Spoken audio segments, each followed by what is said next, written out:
So much is done online these days. We buy stuff from websites, do our banking through apps, and store photos of important documents like passports on our phones, right?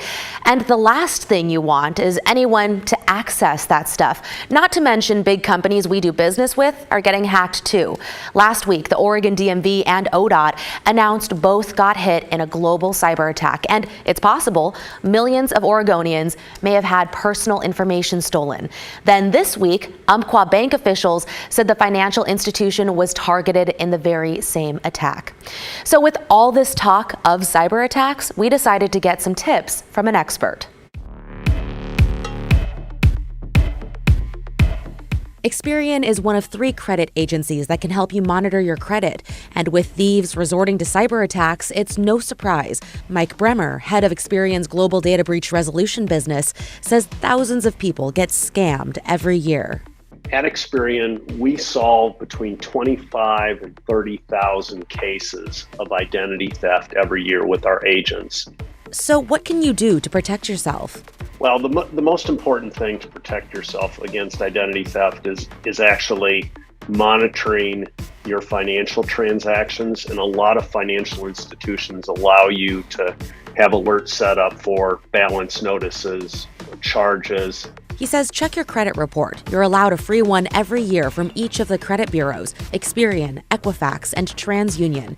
As for other lesser-known tips, make sure you update your home router or Wi-Fi password. You don't want to use public Wi-Fi. And then last but not least, there's always the shred documents. It's a little bit old-fashioned. Don't throw them in the waste bin. As someone who does a lot of online shopping, what do I want to look for? I know, like, personally, I look for like HTTPS, and like the little lock symbol. Is that what I'm trying to look for? You hit the nail on the head. I always say this, if the deal seems too good to be true, yes, it is. And yes, they'll probably have some sort of scam to steal your identity. Same thing when using your phone.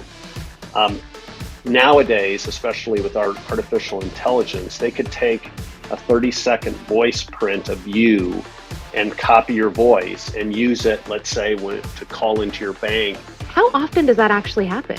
It's less than 10%, but we have people that have been scammed over the phone or had their bank accounts open or brokerage accounts open in their behalf just by using voice technology. Don't answer any phone calls from numbers you don't recognize.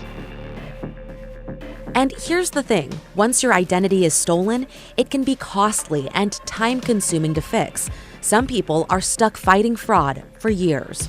If information's found on the dark web, nobody can remove it.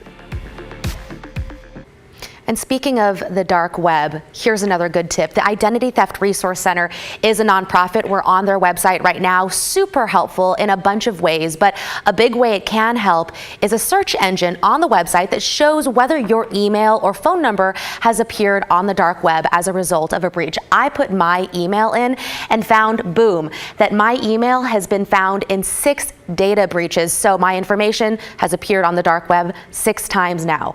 The move, of course, for me now is to change my password, which I have already done. Okay, here's one last look at some of the resources that are available to you. Here are the 3 credit bureaus and their websites. All of them have really great information. Experian also has an online fraud and identity theft guidance hotline as well. It is free to call that line. Again, the Identity Theft Resource Center that we just talked about, another site with some really good tips and resources there too. And my iPhone lets me know what's been compromised. They're like, change your password, yes, the security alerts in your settings. Tell us more about the public Wi-Fi, because people think it's convenient. Yes, right. If you're in an airport and you want to kind of connect to a Wi-Fi, you might select the airport's Wi-Fi, right? But there are people out there, scammers, who can make it look like it's the airport Wi-Fi when it's not legit. So you might mistakenly connect to that wrong Wi-Fi. They could get into your phone, steal your information that way. Not worth it. Good report. Lots of great information.